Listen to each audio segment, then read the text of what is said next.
Hello, everyone, ladies and gentlemen. I'm Momoko Nishikawa, Program Management Officer in the United Nations Office for Disaster Risk Reduction. Thank you for letting me to join this wonderful event. Please allow us to take the floor in prior to my colleague, Mr. Mark Gordon. He will take the floor later. I'm glad to welcoming all of you to the mid-term review of the implementation of the Sendai Framework for Disaster Risk Reduction 2015 to 2030. So I'm very looking forward to talking with you today about what the midterm review process is like. So congratulations with today's regional platform in Africa. Thank you. Thank you very much, Momoko. I just wanted to introduce myself. My name is Amjad Bashar. I'm the Chief of the Regional Office for Africa. I'm actually quite pleased to be with you. This is the first session of the regional platform, and I'm very pleased to be part of it. The focus of this session is to share with you and introduce and consult with you on the midterm review for the implementation of the Sendai framework in Africa. And I just wanted to welcome excellencies and the government representatives and other stakeholders and all my friends here in the Africa region and beyond. This is the third United Nations World Conference on Disaster Risk Reduction. If you recall, was held in March 2015 in Sendai, Japan. Invited the General Assembly to consider a review of global progress in the implementation of the Sendai Framework for Disaster Risk Reduction 2015 to 2030. The idea to do so was to do so would be by taking into account the contributions of the global and regional platforms for disaster risk reduction, such as this one in Africa, as well as the Sendai Framework Monitor System. So this session will introduce to governments and stakeholders the background, objective, process, and timeline for the midterm review of the Sendai Framework. And it will also take the opportunity to field questions on completing the review in Africa through the year 2022. The idea is after we finish the review in 2022 in Africa, as well as in other regions, the review will inform the deliberations of member states in 2023. The review will also be considered, the midterm review of the Sendai Framework will also be considered as part of the 78th session of the UN General Assembly. So furthermore, in his 2020 Assembly, the United Nations recommended that countries should initiate their midterm review process before the end of 2021 to be completed before the end of 2022. He also advised countries to utilize existing multi-sectoral interinstitutional mechanisms to ensure that the review benefits from a whole of government approach.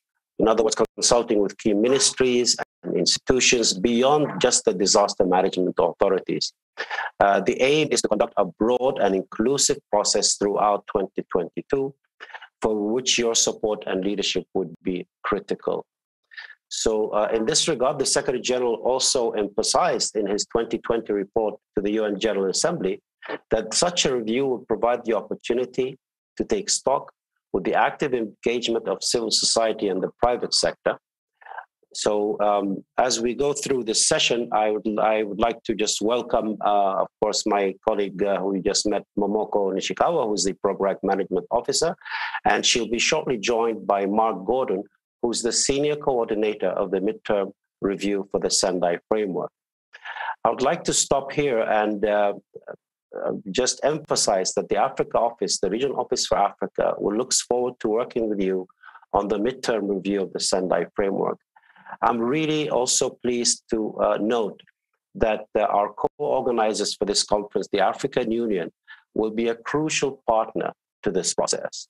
And I'm very pleased to have with me here the Senior Technical Coordinator at the Department of Sustainable Environment and Economy of the African Union Commission, Mr. Kai Gatkot, who I'm going to invite to say a few words on behalf of the African Union. Thank you very much. Over to you, Kai. No, thank you very much, Amjad. And indeed, we are very glad to receive this news on the midterm review of the Sendai framework. Indeed, we are close to the midterm since 2015. And since 2015, a lot has occurred. We have seen disaster is becoming more and more complex and interconnected. We have also seen a confluence of climate hazards with pests and diseases, epidemics, as well as conflict. And this has further not only threatened the very intention of Sendai framework, but also made it very, very complex to understand how these issues can be better addressed. And one of our major concerns, especially with COVID now, is looking at disaster losses. This is one event with potential to roll back all the gain that we have made. And I think also we have seen growing number of urban disasters in recent years. So there are a lot of issues really in the Sendai framework that we would like to better understand.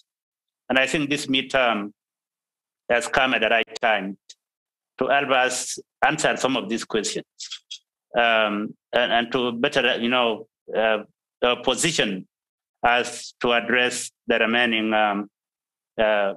times of the Sendai framework moving to 2030. So this review is welcome, and we are very happy to partake in this process and to work together with our regional economic communities and member states, UNDRR, and other stakeholders to ensure that this process meets its objectives. The African Union would like to see that this process would need to be multi-sectoral, multi-stakeholder, and multi-risk, and we need to ensure we leave no one behind. So this is our hope, and we are ready to engage in dialogue. Thank you very much for this opportunity, and back to you, Gordon. Thank you very much. Thank you, Mr. Kai. So I'd like to speak about the introduction of the midterm review process very shortly. So first of all, can you show the PowerPoint presentation, maybe?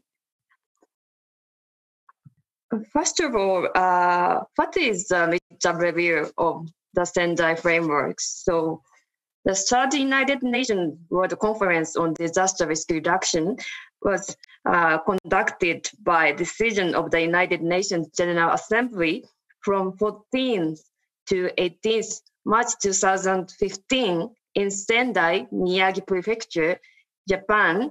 It was to review the implementation of the Hyogo framework. It was the previous framework of Sendai. It was the Hyogo framework for action 2005 to 2015. And it was to adapt a post-2015 framework for disaster risk reduction. The Sendai Declaration and the Sendai Framework for Disaster Risk Reduction 2015 to 2013 was adopted by the conference, and this is the Sendai Framework. And this was subsequently endorsed by the member states in the United Nations General Assembly, providing the framework for all of society and all of state institutions' engagement in preventing and reducing disaster risks posed by both natural and man-made hazards and related environmental, technological, and biological hazards and risks. Then the third United Nations World Conference on Disaster Risk Reduction invited the General Assembly to consider the possibility of including the review of the global progress in the implementation of the Sendai Framework for Disaster Risk Reduction 2015 to 2013, and as part of its integrated and coordinated follow-up processes to United Nations conferences and summits. And this is aligned with the Economic and Social Council, the High-Level Political Forum for Sustainable Development, and the quadrennial comprehensive policy review cycles. And this takes into account the contributions of the global platforms for disaster risk reductions. And like today, this should be aligned with regional platforms for disaster risk reduction in each region. And also, the member states are working on the Sendai Framework Monitor system. So these processes are very, very important for the midterm review.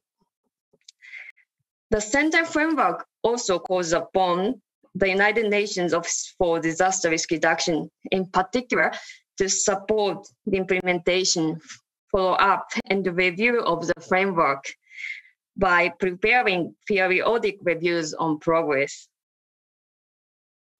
as appropriate and in a timely manner. So this is along with the follow-up process at the United Nations. Furthermore, the co-chair's summary of the sixth session of the Global Platform for Disaster Risk Reduction held in Geneva on 13th to 17th May in 2019 noted the need for midterm review of the Sendai framework. Also, we have the period to 2023, and now we are in the midpoint in implementing in the Sendai framework, as well as other related agreements, conventions, and agendas. There are a variety of global frameworks, very, very important, and which should be aligned with the process of midterm review.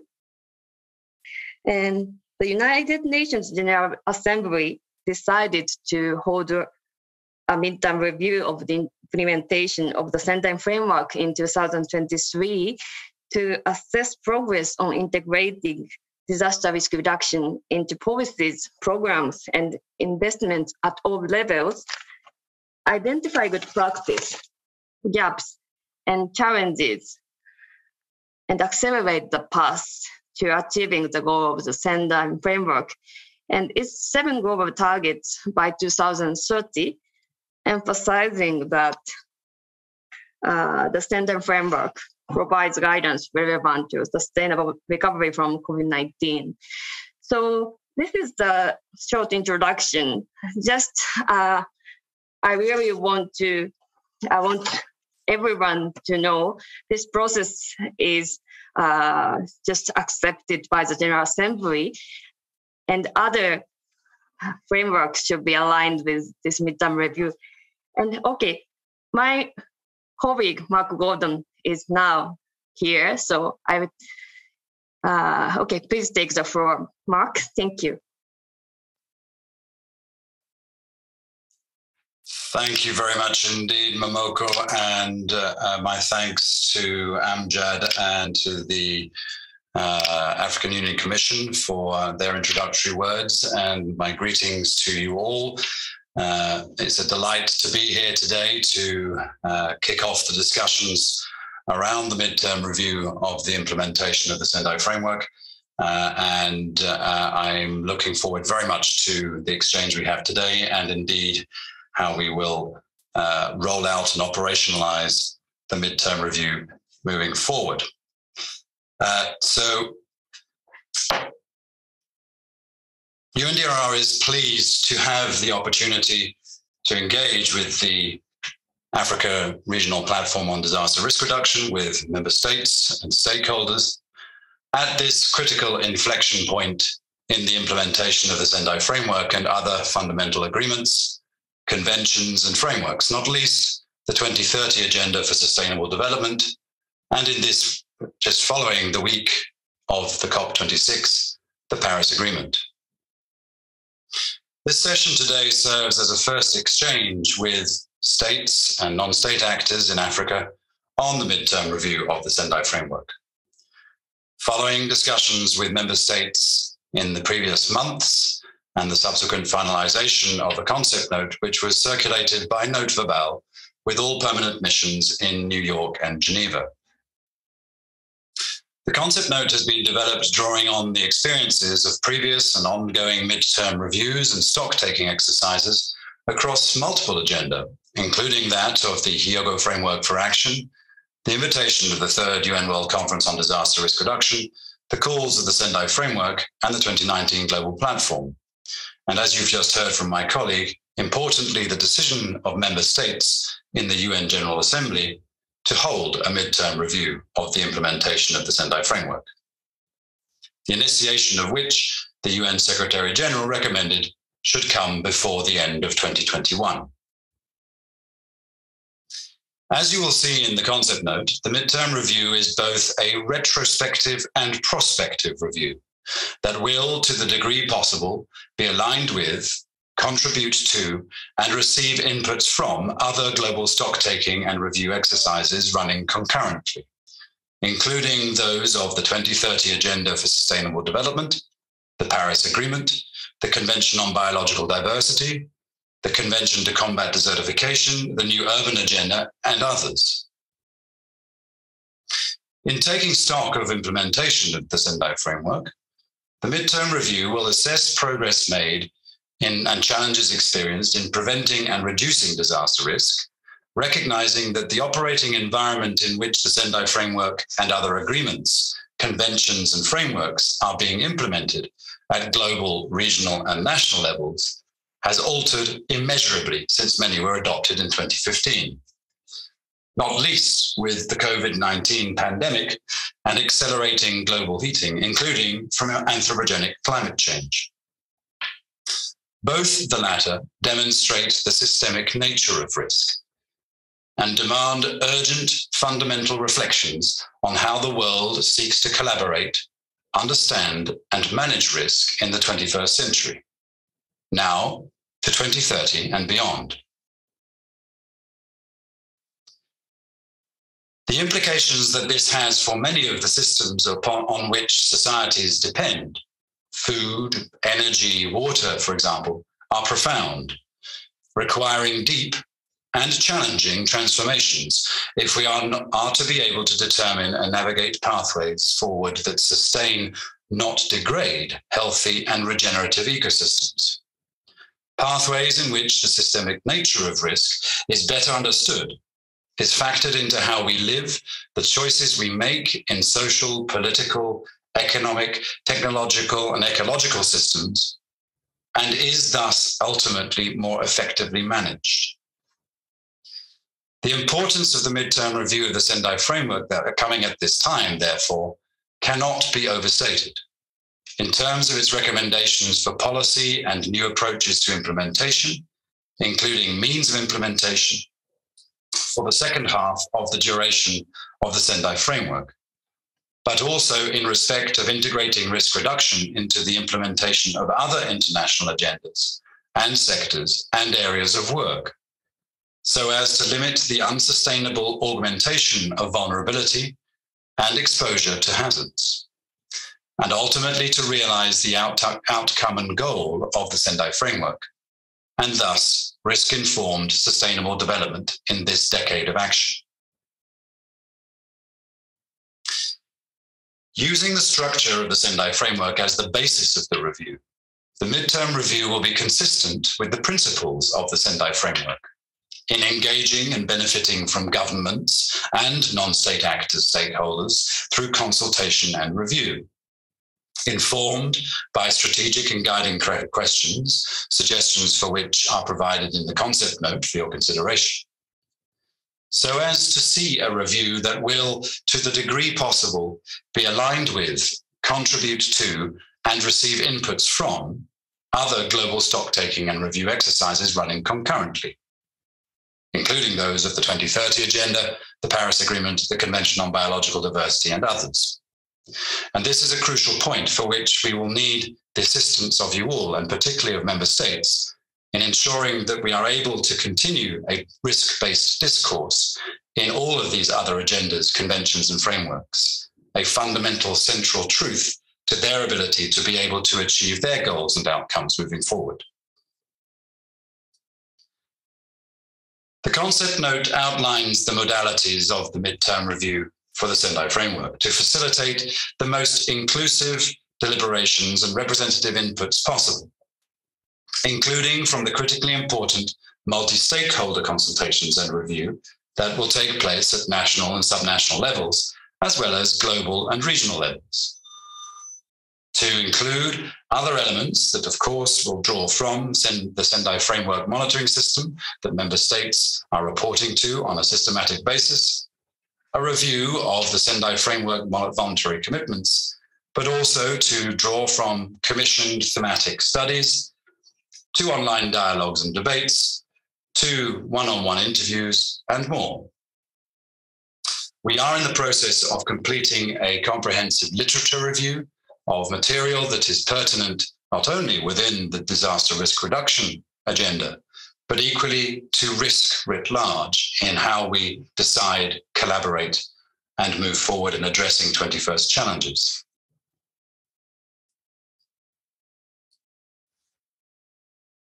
The timelines and the roadmap for the midterm review are detailed in the concept note, with the substantive review commencing immediately, indeed upon the circulation of the note verbale to member states last month. Its launch comes at an important time, at the time of this regional platform and indeed of many others within different regions. And of course, of other events of pertinence, not least COP26 that has just concluded in Glasgow, but in advance of the LDC5 conference next January, the regional forums for sustainable development, COP15 of the Convention on Biological Diversity, the United Nations Convention to Combat Desertification, COP15, and of course, the Global Platform in May next year. The substantive review will need to have concluded by Q3 of next year, that is 2022.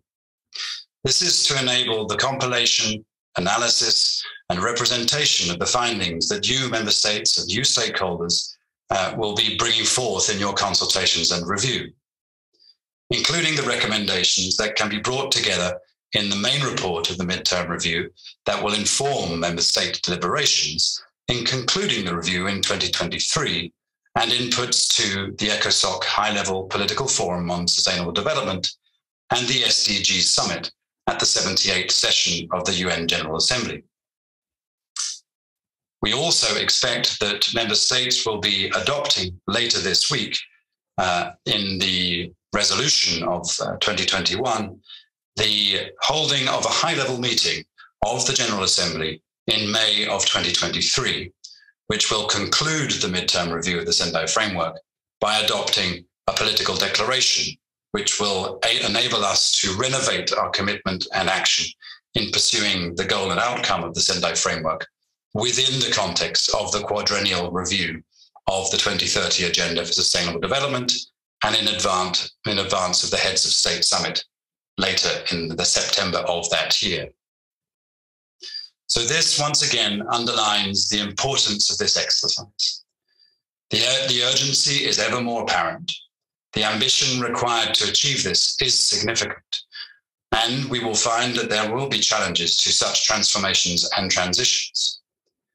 But this is a unique opportunity for us to reflect upon that which we have been able to achieve, the challenges with which we are confronted, to recognize how the context within which we all operate individually and collectively, state and non-state, nations with nations, nations with stakeholders, and as a global society, to learn how to know risk in a fashion that is appropriate to inform decisions that will enable us to deal with 21st century challenges with the urgency with which they are required. And with that, I will conclude my presentation, and I look forward very much to having the following discussions with you all, and I'd be delighted to try and answer questions that you may have for me or indeed for colleagues. Thank you. Thank you very much, Mark. No, I'm just looking at some of the questions that we have, but there are not many, but I would like to begin with one that I think is probably on everybody's mind, particularly when it comes to taking this flow MTR process forward at the national level. We've talked about the regional consultations, global consultations, but what advice would you have for countries wishing to take this process forward to review the status of what they have done so far in terms of the Sendai framework implementation? So I was wondering if there's any particular advice that you may have for countries, particularly at the national level, how they should work this out. Thank you, Amjad. Within the concept note and within the forthcoming guidance that we will be circulating to support countries in determining how they wish to undertake the consultations and review of the framework, one of the key elements that we would urge countries to enact is, to the degree possible, to remain true to the principles of the Sendai framework, and not least of which the aspects of the notion that we will not achieve the goal and outcome of the Sendai framework unless it is a truly all-of-state institution and all-of-society undertaking. So that is something that I hope that we have all increasingly recognized through the period, the first half of the Sendai framework.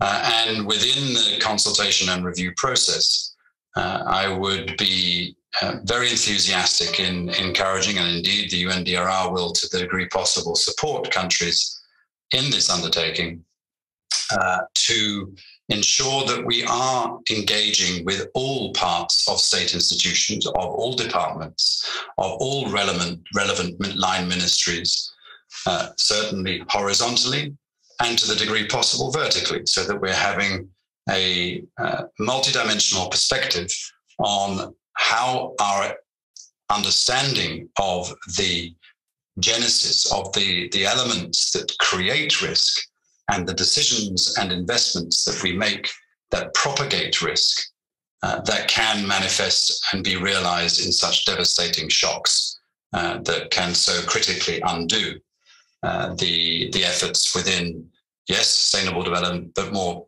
broadly within seeking human and ecosystems' health and well-being. It is only with true interaction and conversation across all of these disciplines, departments, and domains, both sectorally and spatially, that we are going to be able to build a more complete picture of how our choices, how our decisions, and how our actions create or reduce risk. And that will be fundamentally important for us to be able to determine what are the recommendations for improved pathways moving forward. In addition to that, the all of society element of the principles of the Sendai framework are something that have clearly played out in very explicit detail in many countries in recent years, not least of which during the COVID-19 pandemic, where we have seen the role of governments elevated to a level not seen in many countries for many decades, but equally the notion of different aspects of society beyond the state playing such a fundamentally important role in helping us understand how risk is generated and propagated, and indeed how we can improve our ability to cope with that and enhance our resilience beyond that, or in addition to that of state institutions. So I would be urging all governments in leading your national consultations and review exercises to, yes, try and employ as representative a diversity across all government institutions as possible, but equally to provide the space for non-state stakeholders to bring their perspectives, their knowledge, their experience, and their views into the consultation exercise so that we can have a truly collective reflection on how we may be able to amplify and accelerate action in pursuing the outcome and goal of the Sendai framework, and indeed sustainable and regenerative development towards 2030. Thank you very much, Mark. I have another question here from the audience, if you would entertain it. It says, if government is not facilitating this, how would civil society be able to get involved? And also, would universities be able to assist in this process? So thank you very much for your question. Yes, indeed, there is already ongoing conversations with different aspects of the stakeholder community. And you will see in the concept note, if you have not already, that there is a detailed outline of the different groups of non-state actors that we would wish to see engaging in the midterm review process. And that, of course, includes civil society as a fundamentally central part of that. But many others, from international financial institutions to workers and trade unions, to women's groups, to indigenous wisdom and traditional knowledge keepers, but also, of course, of civil society organization and non-governmental organizations as a fundamental part of this conversation. There will be, I hope, multiple ways in which the civil society can contribute. There will be, through the UNDRR stakeholder engagement mechanism, an opportunity for both civil society and education and academia to contribute. But we also expect that some of the major groups, including the science and technology community, will be undertaking their own consultations and review exercises as part of the midterm review process. And indeed, we are in conversation currently with the International Council for Science as an opportunity for them to lead that conversation, both in the context of the midterm review of the Sendai framework, but equally as a continued and ongoing effort that we have been undertaking with the scientific and technical community to pursue and promote a risk-based discourse in all other agenda, not least of which sustainable development, but equally within the context of biological diversity, or exploring aspects of urban development, or combating desertification, or others. So we will certainly be looking to facilitate that at the global level. I would expect that in many regions, and I would hope that in Africa this is also the case, perhaps also at the sub-regional level, that there will be opportunities for beyond government to non-state actors, including science and academia, to be able to contribute. And as I mentioned in my first response to the first question, we will be encouraging governments to, in addition to the state institution consultation and review process, to be facilitating a multi-stakeholder dialogue that we hope will allow governments and non-state actors to come together to explore the challenges they face in understanding and managing risk, to identify opportunities wherein this can be interwoven and braided within the decision-making that exists in so many other areas, well beyond those that are focused exclusively on the Sendai framework. Thank you, Mark, very much. I think just to add to that, one of the good accomplishments that the African Union has managed to do lately was to establish this Science and Technology Advisory Group under the auspices of the African Union, which we cooperate on, as well as a Youth Advisory Board, which I think will help us in moving the process forward, particularly in ensuring that we have a multi-stakeholder engagement as much as possible, at least from the science, technology, and other stakeholders such as youth. I have another question from the audience for you. And this is an interesting one. It's about how can we, what shall be done in order to ensure that risk monitoring takes place in fragile countries? I mean, there are many challenges, of course, in fragile and conflict-affected countries. How do we make sure that risk monitoring is still conducted even under these difficult circumstances? You can try to answer that one. Thank you, Amjad, and thank you to the colleagues bringing this question.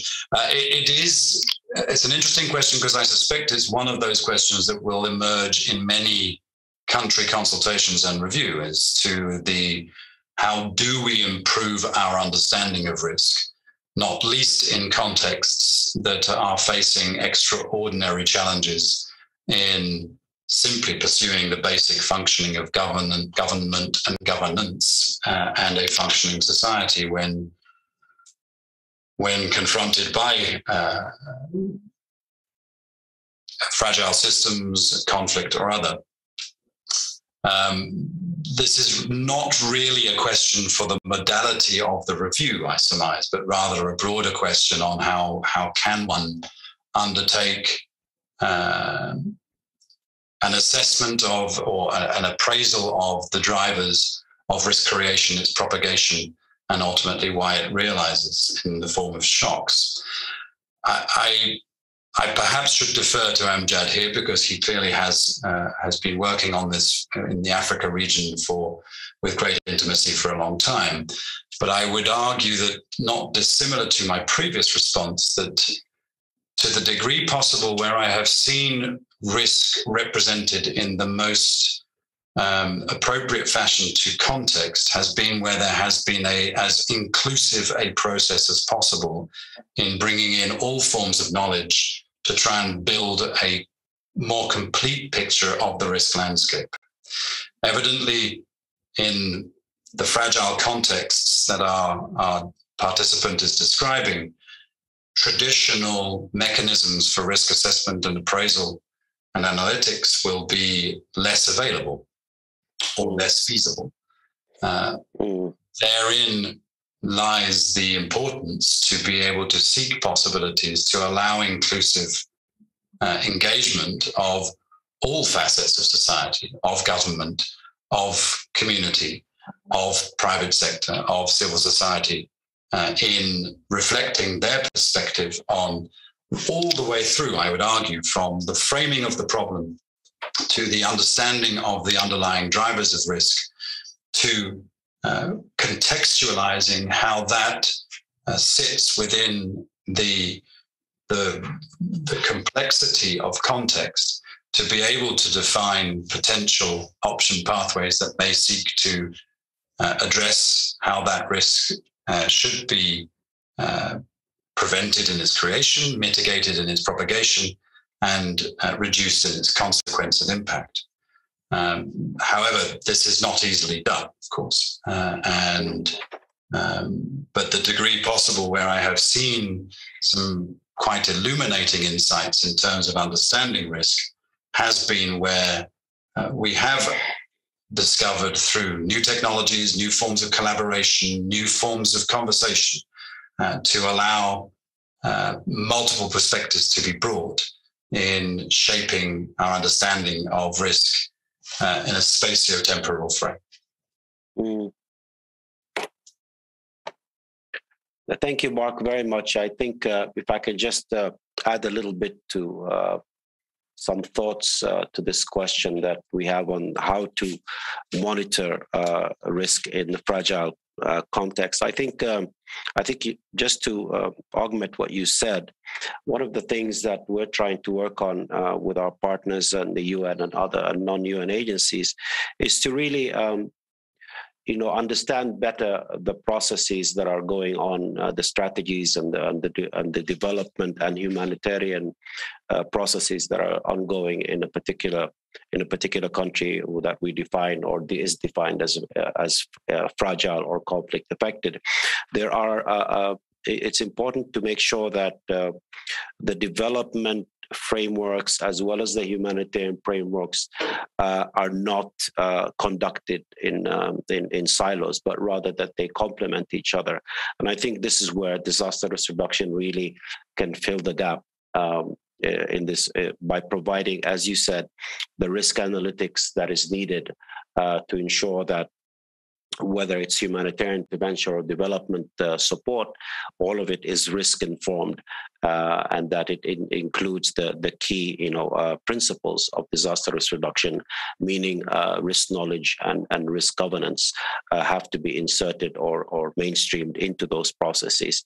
And I think this is one way that we could help. It's a medium to longer term process, but it requires strong risk knowledge at the country level, complemented by risk analytics that is provided from the global level and including through the transfer of technologies. And so I think we need to look into these issues, mainstream ourselves into, let's say, the humanitarian needs overview, humanitarian response plans, as well as the cooperation frameworks that are done by the United Nations, all in support of the government's national plans, whatever they may be in a particular context. So just to add that, it's a challenging issue, but it is the next stage for us. And if we're serious about not leaving no one behind, so we need to look at all context as we go forward when it comes to disaster risk reduction. And also, hopefully, some of these issues can be taken up in the midterm review, and maybe we get answers or analysis of that, of the difficulties of working in fragile countries, and maybe get some answers towards it. So, Amjad, if I may, I would just add one point, because your intervention stimulated another thought. One of the elements of the midterm review, but indeed of all our collective engagement in seeking to realize the outcome and goal of the Sendai framework is rooted within collaboration and cooperation, of course, and not least of which within this is the UN system in many of these countries. I'm pleased to say that we've the Special Representative of the Secretary General, Mami Mitsutori, has just returned from New York, where she has been meeting with the Deputy Secretary General, with the Administrator of UNDP, and the Assistant Secretary General, Robert Piper, of the Development Cooperation Office, all of whom have confirmed their wish to put the organs that they are responsible for through the UN system and the resident coordinator system and the UN country teams, through the United Nations Development Programme, and indeed through the UN Sustainable Development Group, to support the rollout of the midterm review. Now, how that will manifest in different countries and different contexts remains to be seen, but I think this is an extremely positive statement coming from headquarters that will enable us to, as Amjad was speaking to a minute ago, enable us to feature elements of how one goes about effective risk reduction within fragile countries, but also within the broader elements of sustainable development and humanitarian aid. And this will be, if our aspirations are realized in this respect, then I would expect that we can see a much more collective and joined up approach across the UN system in many of these countries in unpacking and exploring some of the questions that are fundamental to the midterm review, including that of how do we improve risk insights and risk knowledge in guiding decision-making moving forward. Great. Thank you, Mark, very much. I do have another question for you. We have about maybe another 12 minutes. And this you might like, because I think you worked on the private sector in your past responsibilities. It's a long question. It goes like this. How can we bring in the private sector more into the DRR space? Much of the work in this area is being led by development agencies, and it is clear that the private sector has a lot to offer, especially in the space of risk transfer. So this might be related to insurance. So we need to collaborate much more to get better outcomes in this thematic area. How can we bring the private sector more into this DRR space? Thank you, Amjad. So this is a very important and multifaceted question. For the private sector is, of course, a fantastically complex and diverse community of constituencies with, let alone if we make a distinction between the formal and the informal private sector.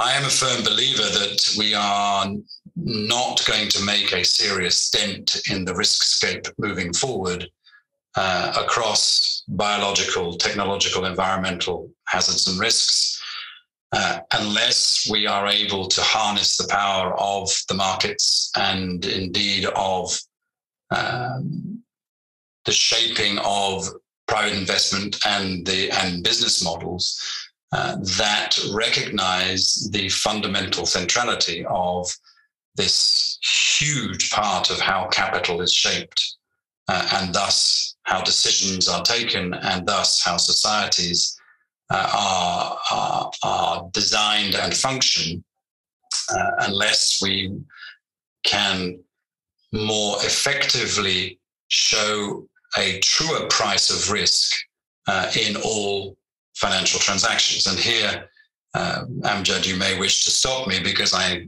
can get carried away here, of course. But this is an enormous question that goes beyond just that of effective risk analytics informing appropriate premiums in risk transfer mechanisms, but into the very nature of how we internalize the true cost of risk within asset values, within credit ratings, within profit and loss accounts, and reflecting true liabilities to international accounting standards that require such protocols, international financial reporting protocols, etc. And this is no small undertaking, and it's not one that is lost on me and on many others. Indeed, you will, I'm sure, have been aware of many efforts, not least within the climate risk realm of the last decade and more, at looking at issues of this nature, including by the Task Force on Climate Disclosure, which tries to bring in aspects of how do we price risk more effectively, specifically in this case in the context of climate risk, and establish both normative and practice-based approaches to featuring risk more accurately so that we can take decisions and design approaches that are fit for purpose and indeed can lend themselves to more sustainable business models. Sorry, Amjad, I'll stop if you like. I'm going to stop you there because there's another related question to the private sector. I'll come to you, but I just wanted to add also a piece of information is one of the in Africa, we have begun working with the private sector through the ARISE network. It's called the ARISE network. And it's a procedural intervention I'm making here, but the more we get, the stronger this network becomes as we go forward. Not only in the continent as a whole, but also at the sub-regional level and at the national level. We need networks of these ARISE, what we call private sector network, working on disaster risk reduction. And we do have a forum for them to engage and ensure that the private sector plays an important role in disaster risk reduction, considering that 90% or 80 to 90% of the future built environment will be done by the private sector. So these are, the role of the private sector is as critical as the public sector. So I just wanted to add this procedural note. We have another 8 minutes. There are 2 questions, and I would like to open this also to other members of the panel. I don't know if Kai is here, but one of them is also about DR funding. But there's another one on gender. So how will gender organizations and the most vulnerable be targeted or integrated into the process, given that they are most mostly affected by disasters at country levels.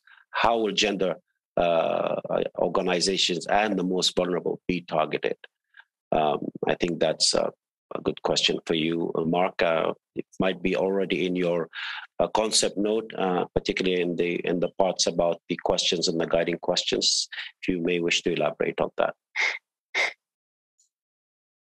Thank you, Amjad. And I think that this is more a question of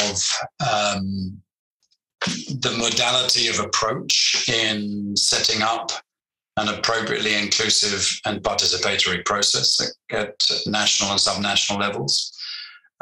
So this is an element that we would hope that in government-led national consultations that they will be looking to draw from the experiences and perspectives of those most affected by the realization of risk in the form of shocks and disasters.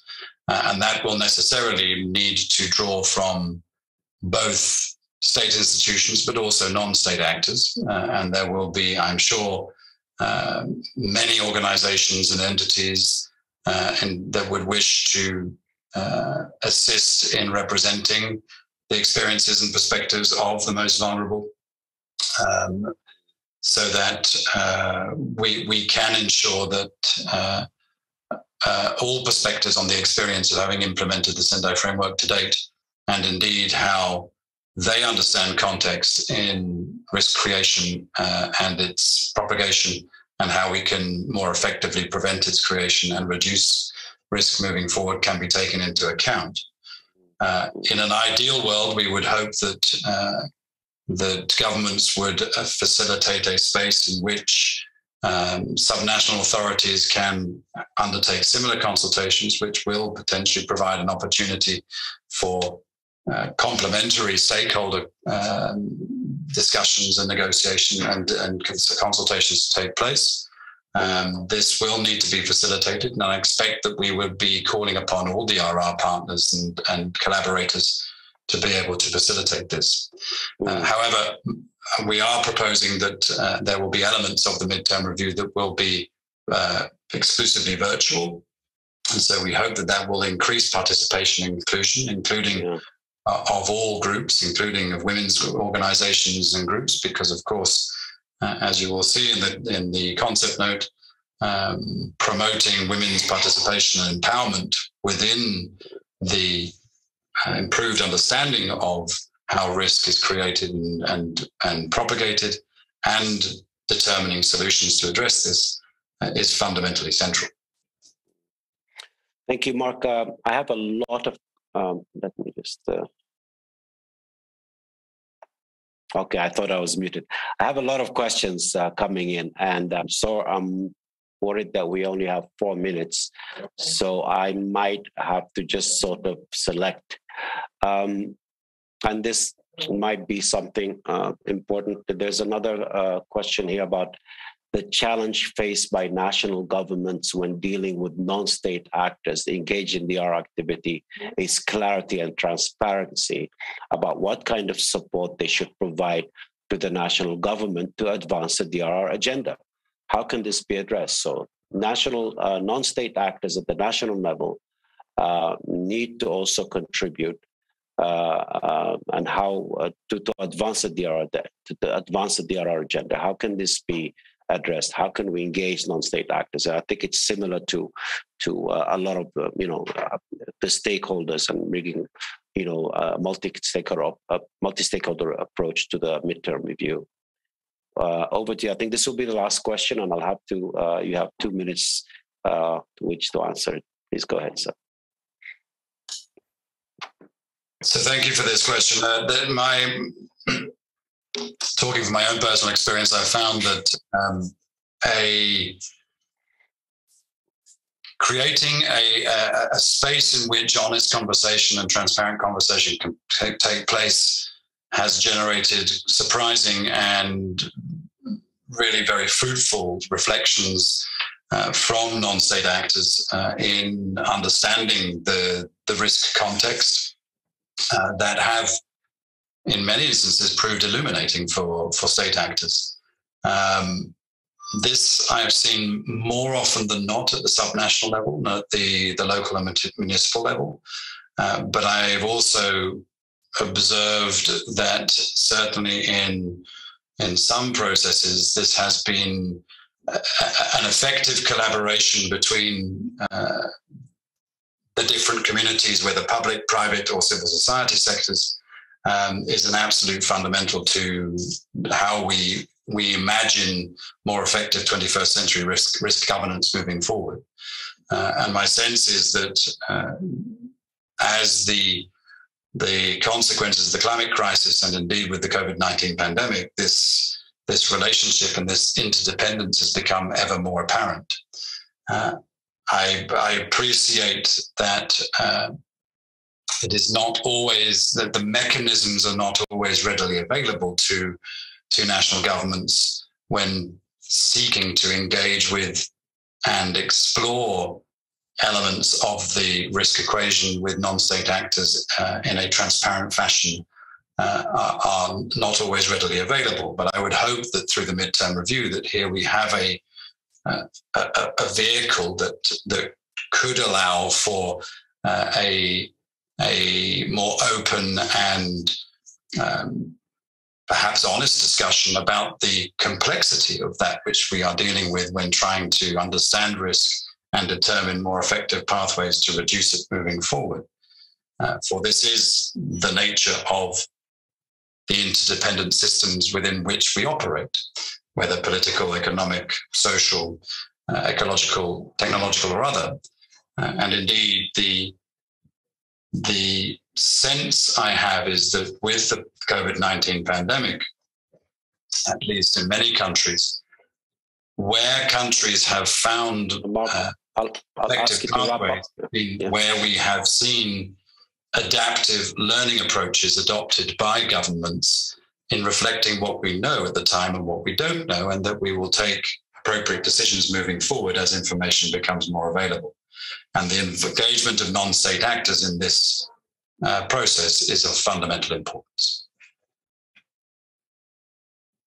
Thank you, Mark. I'm going to have to stop you there.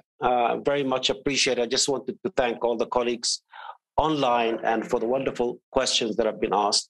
And just to commit the Africa Regional Office for UNDRR with your support that we'll be rolling out this MTR midterm review in cooperation with the regional organizations such as the African Union and others, and of course in support of national processes. And so we will revisit the space as we go towards the end of this year and into 2022.